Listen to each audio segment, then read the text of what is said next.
छौरी के सिंगार छौरी इंस्टा पर खोजे छे भतार। छौरी के इंस्टा पर खोजे छे भतार। छौरी के सिंगार छौरी हिलवे छे बाजार।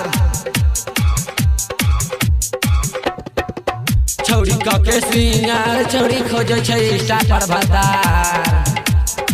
छौरी 16 सिंगार करके खोजे छे इंस्टा पर भतार।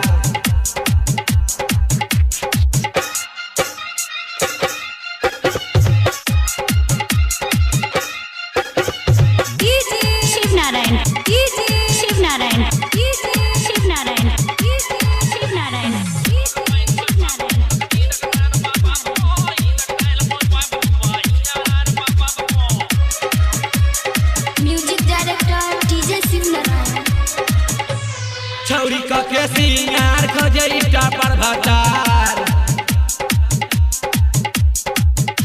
लगा के फेयर लवली छौरी इंस्टा पर त मारे भतार। छौरी रील्स बना के डाले छ त इंस्टा पर त टॉप टॉप। देखे छ त रोहित यादव मधुबनी वाला छौरा गे। लेखक छौ रोहित यादव पूरा सब बढ़िया गे। सन्नी प्रमोद यादव रोहित यादव साथ में। छौरी के सिंगार इंस्टा पर खोजे छे भतार।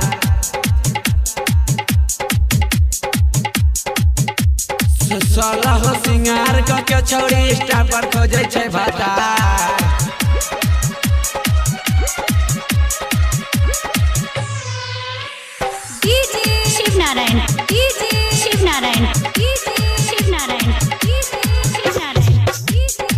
छौरी के सिंगार छौरी इंस्टा पर खोजे छे भतार। छौरी रील्स बना के डाले छे तो देखे छे कृष्णा देवाना स्टार। छौरी के सिंगार छौरी इंस्टा पर खोजे छे भतार। छौरी डाले छे तो रील्स बना के छौरा सबके करे छे तो पागल। छौरी डाले छे त रील्स बना के करे छे रोहित बा के त पागल। कृष्णा दीवाना कहे छे तोहर कमर छो पता रखा। देख के त पागल भेल रोहित यादव के।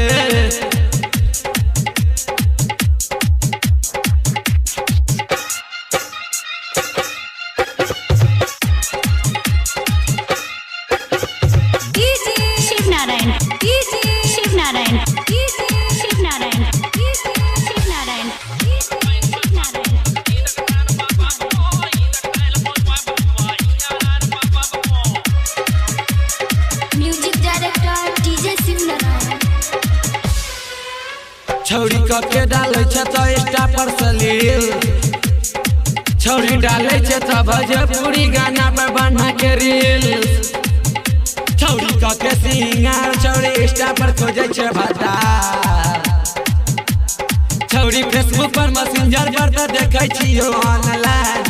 इंस्टा पर डाले छे तो 12 बजे रात तक तो देखे छे त रील। रोहित यादव करो मैसेज तोरा खूब गे तब आई नहीं दे छ रोहित सवरिया यादव के। कहे छ रोहित यादव यो दवन सिंह घर वाला मारे छ त इंस्टा पर लाइक।